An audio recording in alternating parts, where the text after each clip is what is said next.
Hey people, it's Niels from the German post-metal band Heritoire, and I was asked to talk about four influential albums of my life.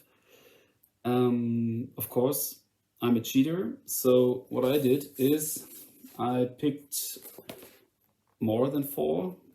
Hopefully, this is okay, but um, the first three albums, I will only talk about one a bit longer, but I will show you three that are super influential, or that were super influential on my childhood.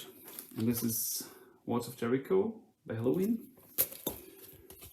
Seventh Son of a Seventh Son by Maiden, which is the best Maiden record, and Imaginations from the Other Side by Blind Guardian. And I will talk about the Blind Guardian record a little bit because this album was released in 94, 95, I think. I was around 8 or 9 when it came out. My older brother bought it, and yeah, I was completely blown away by the sound.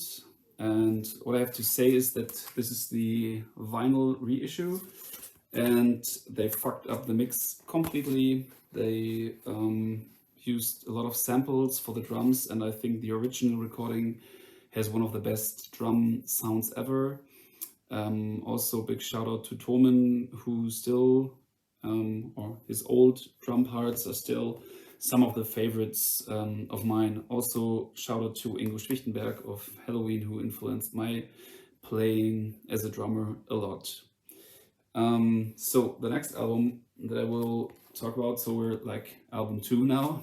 It's Tales from a Thousand Lakes by Amorphis. This album also was brought to our home by my older brother, and when the piano atmospheric intro starts, I was completely soaked into it when I was a child.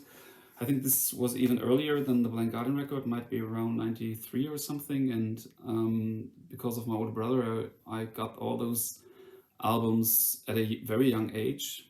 Didn't really understand what was going on there, but I was already completely hooked by the connection of atmosphere, melody, and the very deep growling. I also think the harsh vocals are one of the best ever recorded from this, like, how do you say this really deep growling records.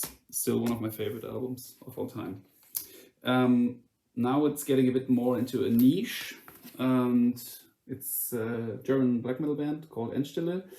And because there is like Second World War theme and stuff, I want to make it clear this band has nothing to do with any fascist tendencies. So is us. We're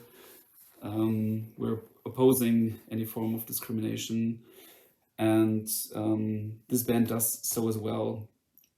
This album is, to me, one of the best black metal albums that was ever produced.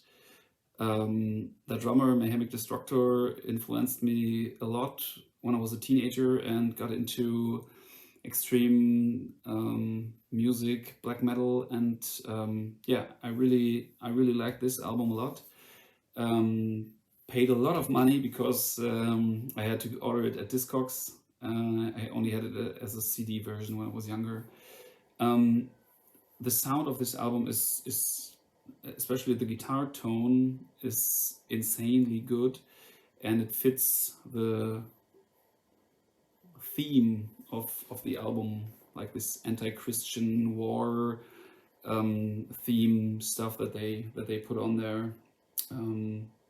They became friends of ours, and yeah, hopefully we will share the stage with those guys in the future.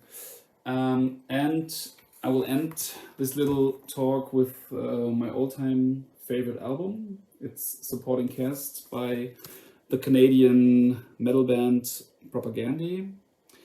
I think they're most known for the early years when they were on Fat Records, an American punk label, super influential punk album, and their first album, which I think is really, really, really shitty, is their best-selling album.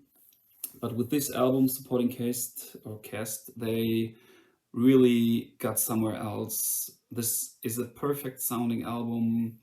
It's the whole way that they transport the lyrical themes that are super deep.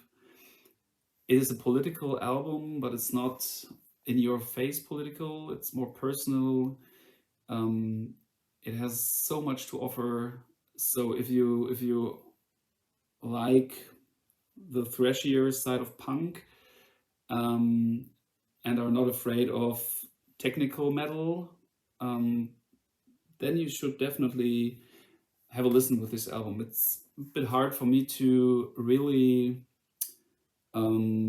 describe that album, but do yourself a favor and listen to it, and maybe, yeah, just put it on and give yourself, I don't know, 45 minutes or how much it is of this perfect album. Okay, thank you all for taking your time to listen to me talk about albums, and I wish you all the best. Bye bye.